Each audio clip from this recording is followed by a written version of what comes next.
resources in our budgeted items before the budget initiatives, we have a deficit of $3.8 million. So when we factor in the budget initiatives, those relating to personnel pretty much offset each other. But as we always see when we look at salaries and wages, that will be $2.1 million, as I mentioned, and then $570,000 for health insurance costs. So that basically represents the amount of the additional deficit amount, bringing it to a total of $6.6 million.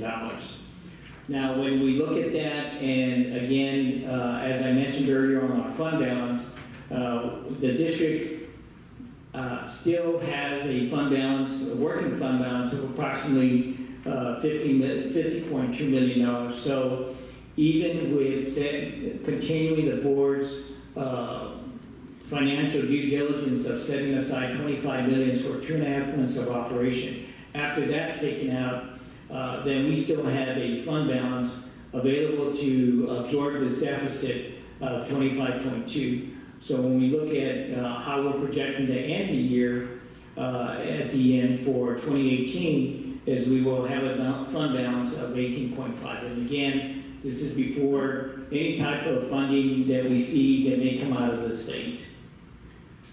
So as a snapshot, as we always look, and the board has been diligent on looking at what does it look like further down the road as far as in the number of years.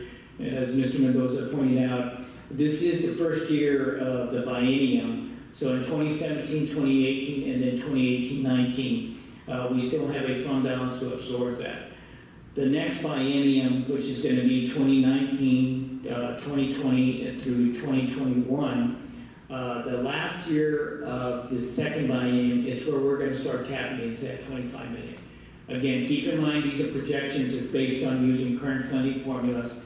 So we know that at least in 2 bienniums we stand a good chance of receiving additional monies. But again, as we saw this last year, the effect that we can have based on our Tier 2 funding in our SOURCE program really have an impact on the school district. And I think that has a lot to do with the community's effort and the boards to have the maximum tax rate that this district is allowed to have on the maintenance and operations side at $1.17.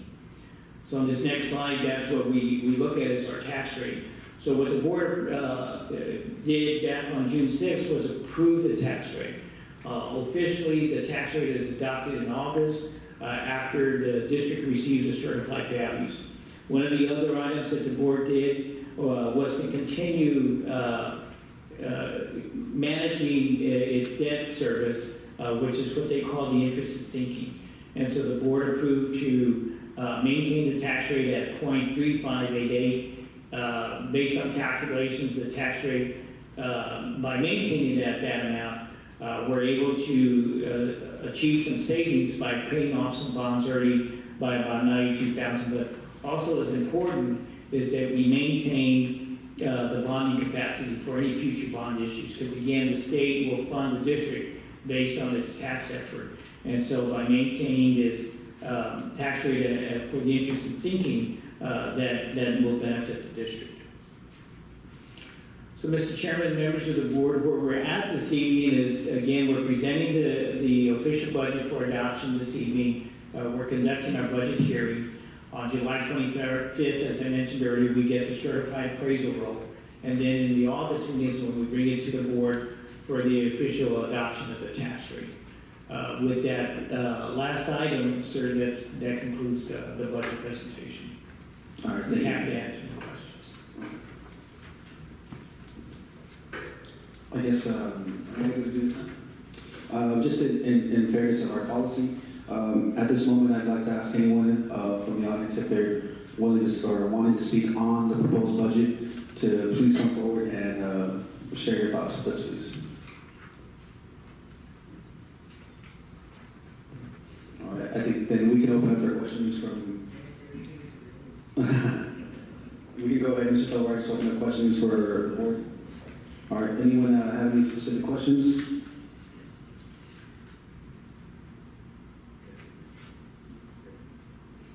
And just like Mr. Hernandez mentioned, I want to reiterate a lot of the information he presented in discussing it with him prior, is if we get nothing from the state. So just always keep that in mind because the budget will be changed, and I'm sure throughout the time we will have to amend it as we've done before.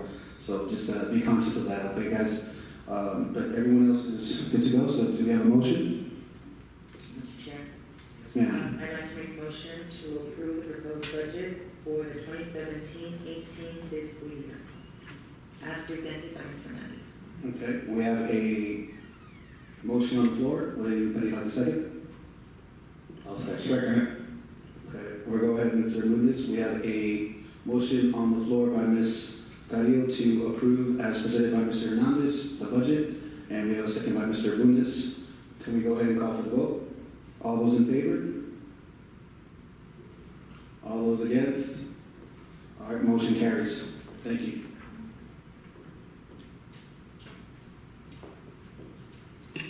All right, we're going to go ahead and continue and move into item 5. Convene in closed session as authorized by the Texas Government Code, Chapter 551, Section 55.071 through 55.084. A, the board will discuss the recommended regular personal report, TGC 551.074.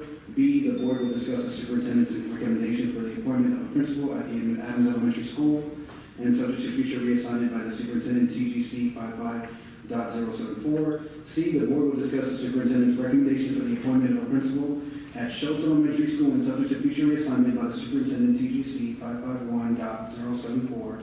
D, the board will discuss the superintendent's recommendation for the appointment of a principal at Stonewall Flanders Elementary School, and subject to future reassignment by the superintendent, TGC 551.074. Mr. Chair, Yes, Ms. Ayers? I'll second that. Okay, we have a motion to convene in closed session, presented by Ms. Carrillo, second by Mr. Budis. All those in favor? So, motion carries. Time is now. Now, 6:49.